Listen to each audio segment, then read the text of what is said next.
शिवाय हर हर महादेव। आज हम सुनेंगे 16 सोमवार की व्रत कथा। एक बार की बात है, मृत्युलोक में भ्रमण करने की इच्छा करके एक समय श्री भूतनाथ भगवान महादेव जी माता पार्वती के साथ पधारे।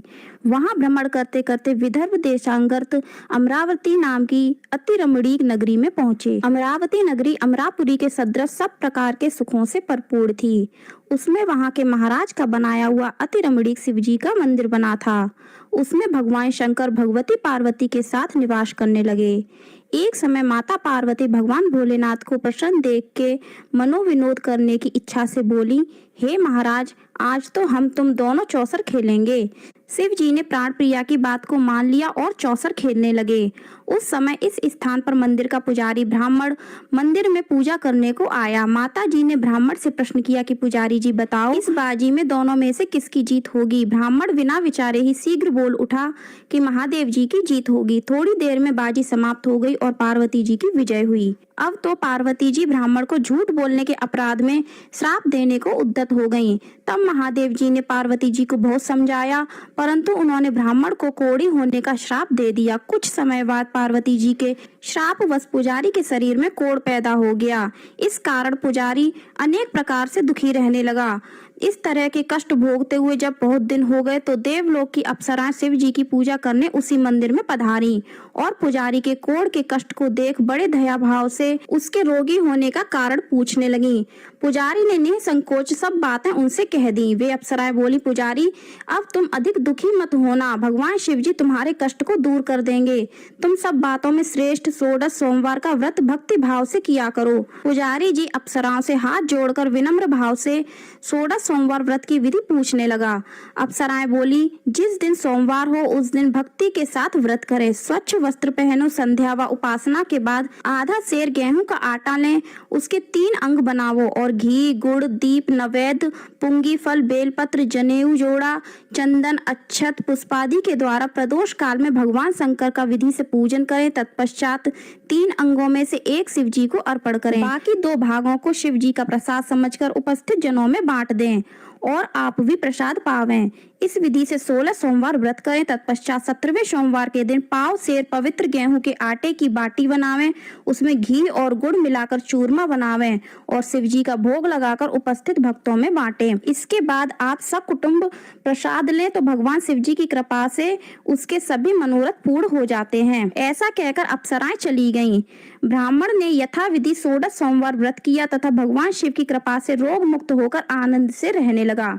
कुछ दिन बाद जब फिर शिव जी और पार्वती जी उस मंदिर में पधारे, तब ब्राह्मण को निरोग देख पार्वती जी ने ब्राह्मण से रोग मुक्त होने का कारण पूछा तो ब्राह्मण ने 16 सोमवार व्रत की कथा कह सुनाई।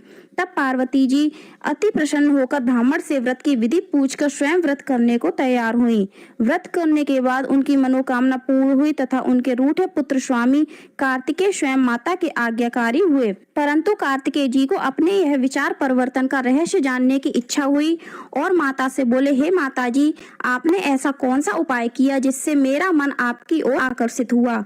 तब पार्वती जी ने वही 16 सोमवार व्रत कथा उनको सुनाई। स्वामी कार्तिकेय जी बोले कि इस व्रत को मैं भी करूंगा क्योंकि मेरा प्रिय मित्र ब्राह्मण बहुत दुखी दिल से परदेश गया है, हमें उनसे मिलने की बहुत इच्छा है। कार्तिकेय जी ने भी इस व्रत को किया और उनका प्रिय मित्र मिल गया। मित्र ने इस आकस्मिक मिलन का भेद कार्तिकेय जी से पूछा तो वे बोले, हे मित्र, हमने तुम्हारे मिलने की इच्छा करके 16 सोमवार का व्रत किया था। अब तो ब्राह्मण मित्र को भी अपने विवाह की बड़ी इच्छा हुई। कार्तिकेय जी से व्रत की विधि पूछी और यथाविधि व्रत किया। व्रत के प्रभाव से जब वह किसी कार्यवश विदेश गया तो वहां राजा की लड़की का स्वयंवर था। राजा ने प्रण किया था कि जिस राजकुमार के गले में सब प्रकार श्रृंगारित हथनी माला डालेगी, मैं उसी के साथ अपनी प्यारी पुत्री का विवाह कर दूंगा। शिव जी की कृपा से ब्राह्मण भी स्वयंवर देखने की इच्छा से राजसभा में गया और सभा में एक ओर बैठ गया। नियत समय पर हथनी आई और उसने जयमाला उस ब्राह्मण के गले में डाल दी। राजा ने अपनी प्रतिज्ञा के अनुसार बड़ी धूमधाम से कन्या का विवाह ब्राह्मण के साथ कर दिया। राजा ने ब्राह्मण को बहुत सा धन और सम्मान देकर संतुष्ट किया। ब्राह्मण सुंदर राजकन्या पाकर सुखी से जीवन व्यतीत करने लगा। एक दिन राजकन्या ने अपने पति से प्रश्न किया, हे प्राणनाथ, आपने ऐसा कौन सा भारी पुण्य किया था जिसके प्रभाव से हथनी ने सब राजकुमारों को छोड़कर आपको वरण किया। ब्राह्मण बोला, हे प्राण प्रिय, मैंने अपने मित्र कार्तिकेय जी के अनुसार 16 सोमवार का व्रत किया था। जिसके प्रभाव से मुझे तुम जैसी स्वरूपवान पत्नी की प्राप्ति हुई। व्रत की महिमा को सुनकर राजकन्या को बड़ा आश्चर्य हुआ और वह भी पुत्र की कामना करके व्रत करने लगी। शिव जी की दया से उसके गर्भ से एक अति सुंदर, सुशील, धर्मात्मा और विद्वान पुत्र उत्पन्न हुआ। माता पिता दोनों उस देव पुत्र पाकर अति प्रसन्न हुए और उसका पालन पोषण भली प्रकार से करने लगे। जब वह समझदार हुआ तो एक दिन अपनी माता से प्रश्न किया, हे माँ, तुमने कौन सा ऐसा व्रत एवं तप किया है जो मेरे जैसा पुत्र तुम्हारे गर्भ से उत्पन्न हुआ? माता ने पुत्र का प्रबल मनोरथ जान करके अपने किए हुए 16 सोमवार व्रत को विधि के सहित पुत्र को बतलाया। पुत्र ने सब तरह के मनोरथ को पूर्ण करने वाले व्रत को सुना तो वह भी इस व्रत को राज्याधिकार पाने की इच्छा से हर सोमवार को यथाविधि करने लगा। एक दिन एक देश के वृद्ध राजा के दूतों ने आकर उसको राजकन्या के लिए वरण किया। राजा ने अपनी पुत्री का विवाह ऐसे सर्वगुण संपन्न ब्राह्मण युवक के साथ करके बड़ा सुख प्राप्त किया। वृद्ध राजा के दिवंगत हो जाने पर इसी ब्राह्मण बालक को गद्दी पर बिठाया गया, क्योंकि दिवंगत राजा के कोई पुत्र नहीं था। राज्य का उत्तराधिकार होकर भी वह ब्राह्मण पुत्र अपने 16 सोमवार के व्रत को करता रहा। जब 17वां सोमवार आया तो विप्र पुत्र ने अपनी प्रियतमा से सब पूजन सामग्री लेकर शिव पूजा के लिए 15 शिवालय में चलने को कहा, परंतु प्रियतमा ने उसकी आज्ञा की परवाह न की।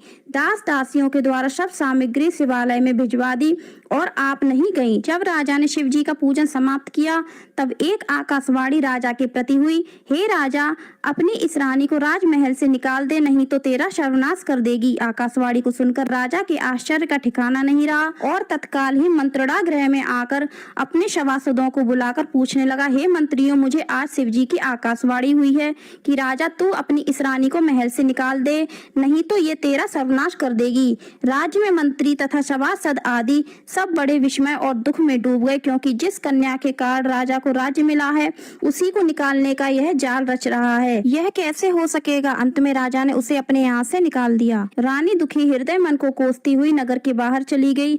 बिना पदत्राण, फटे वस्त्र पहने, भूख से दुखी धीरे धीरे चलकर एक नगर में पहुंची। वहां एक बुढ़िया सूत काट कर बेचने को जाती थी। रानी की करुणा दशा देख बोली, चल तू मेरा सूत बिकवा दे। ऐसी बात बुढ़िया की सुन रानी ने बुढ़िया के सिर से सूत की गठरी उतारकर अपने सिर पर रख ली। थोड़ी देर बाद आंधी आई और बुढ़िया का सूत पोटली के सहित उड़ गया। बेचारी बुढ़िया पछताती रह गई और रानी को अपने साथ से दूर रहने को कह दिया। अब रानी एक तेली के घर गई तो तेली के सब मटके शिवजी के प्रकोप के कारण उसी समय चटक गए। ऐसी दशा देख तेली ने रानी को अपने घर से निकाल दिया। इस प्रकार रानी अत्यंत दुख पाती हुई एक नदी के तट पर गई तो नदी का समस्त जल सूख गया। तत्पश्चात रानी एक वन में गई। वहां जाकर सरोवर में सीढ़ी से उतरकर पानी पीने को गई। उसके हाथ का स्पर्श होते ही सरोवर का नीलकमल के समान जल असंख्य कीड़ामय होकर गंदा हो गया। रानी ने भाग्य पर दोषारोपण करते हुए उस जल को पी करके पेड़ की शीतल छाया में विश्राम करना चाहा तो वह रानी जिस पेड़ के नीचे जाती उस पेड़ के पत्ते तत्काल ही गिर जाते। वन, सरोवर तथा जल की ऐसी दशा देखकर गौ चराते ग्वालों ने अपनी गुसाई जी से, जो उस जंगल में स्थित मंदिर में पुजारी थे, उनसे कही। गुसाई जी के आदेश के अनुसार ग्वाले रानी को पकड़कर गुसाई के पास ले गए। रानी की मुख कांति और शरीर शोभा देख गुसाई जान गए कि यह अवश्य ही कोई विधि की गति की मारी कुलीन स्त्री है। ऐसा सोचकर पुजारी जी ने रानी से कहा, पुत्री, मैं तुमको अपनी पुत्री के समान रखूंगा, तुम मेरे ही आश्रम में रहो। गुसाई के ऐसे वचन सुनकर रानी को धीरज हुआ और आश्रम में रहने लगी। परंतु आश्रम में रानी जो भोजन बनाती उसमें कीड़े पड़ जाते, जल भर के लाती तो उसमें कीड़े पड़ जाते। अब तो गुसाई जी भी दुखी हुए और रानी से बोले, हे पुत्री, तुम्हारे ऊपर कौन से देवता का कोप है जिससे तुम्हारी ऐसी दशा हुई है? पुजारी की बात सुनकर रानी ने शिव जी महाराज के पूजन का बहिष्कार करने की कथा सुनाई। तो पुजारी जी शिव जी महाराज की अनेक प्रकार से स्तुति करते हुए रानी से बोले, हे पुत्री, तुम सब प्रकार के मनोरथों को पूर्ण करने वाले 16 सोमवार का व्रत करो, उसके प्रभाव से अपने कष्ट से मुक्त हो सकोगी। गुसाई जी की बात सुनकर रानी ने 16 सोमवार व्रत को विधिवत संपन्न किया और 17वें सोमवार को पूजन के प्रभाव से राजा के हृदय में विचार उत्पन्न हुआ कि रानी को गए बहुत समय व्यतीत हो गया, न जाने कहाँ कहाँ भटकती होगी, ढूंढना चाहिए। यह सोचकर रानी को तलाश करने के लिए चारों दिशाओं में दूत भेजे। वे दूत रानी को खोजते हुए पुजारी के आश्रम में पहुंचे। वहां रानी को पाकर पुजारी से रानी को मांगने लगे, परंतु पुजारी ने उन दूतों को मना कर दिया। तो दूत चुपचाप लौट गए और आकर महाराज के सन्मुख रानी का पता बतलाया। रानी का पता पाकर राजा स्वयं पुजारी के आश्रम में गया और पुजारी से प्रार्थना करने लगा कि हे महाराज, जो देवी आपके आश्रम में रहती हैं वह मेरी पत्नी है। शिवजी के कोप से मैंने इसको त्याग दिया था। अब इस पर से शिवजी का प्रकोप शांत हो गया है, इसलिए इन्हें लेने आया हूँ। आप इनको मेरे साथ जाने की आज्ञा दीजिए। गुसाई जी ने राजा के वचन को सत्य समझकर रानी को राजा के साथ जाने की आज्ञा दे दी। गुसाई की आज्ञा पाकर रानी प्रसन्न होकर राजा के साथ महल में आई। नगर में अनेक प्रकार के बधावे बजने लगे। नगर निवासियों ने नगर के दरवाजे तथा नगर को तोरण बंधवारों से विधिवत प्रकार से सजाया। घर घर में मंगल गान होने लगे। पंडितों ने विविध वेद मंत्रों का उच्चारण करके अपनी राजरानी का स्वागत किया। ऐसी अवस्था में रानी ने पुनः अपनी राजधानी में प्रवेश किया। महाराज ने अनेक तरह से ब्राह्मणों को दान आदि देकर संतुष्ट किया। याचकों को धन धान्य दिया। नगरी में स्थान स्थान पर सदा व्रत खुलवाए, जहां भूखे लोगों को भोजन मिलता था। इस प्रकार से राजा शिव जी की कृपा का पात्र होकर राजधानी में रानी के साथ अनेक तरह के सुखों का भोग करते हुए सोमवार व्रत करने लगा। विधिवत शिव जी का पूजन करते हुए इस लोक में अनेकानेक सुखों को भोगने के पश्चात शिवपुरी को पधारे। ऐसे ही जो मनुष्य मन, वचन और कर्म द्वारा भक्ति सहित 16 सोमवार का व्रत, पूजन इत्यादि विधिवत करता है, वह इस लोक में समस्त सुखों को भोगकर अंत में शिवपुरी को प्राप्त होता है। यह व्रत सब मनोरथों को पूर्ण करने वाला है। तो फ्रेंड्स, आपको यह वीडियो कैसी लगी कमेंट करके जरूर बताइएगा। वीडियो पसंद आई हो तो लाइक करिएगा, शेयर करिएगा, हमारे चैनल को सब्सक्राइब करिएगा और कमेंट में हर हर महादेव, ओम नमः शिवाय अवश्य लिखिएगा। धन्यवाद।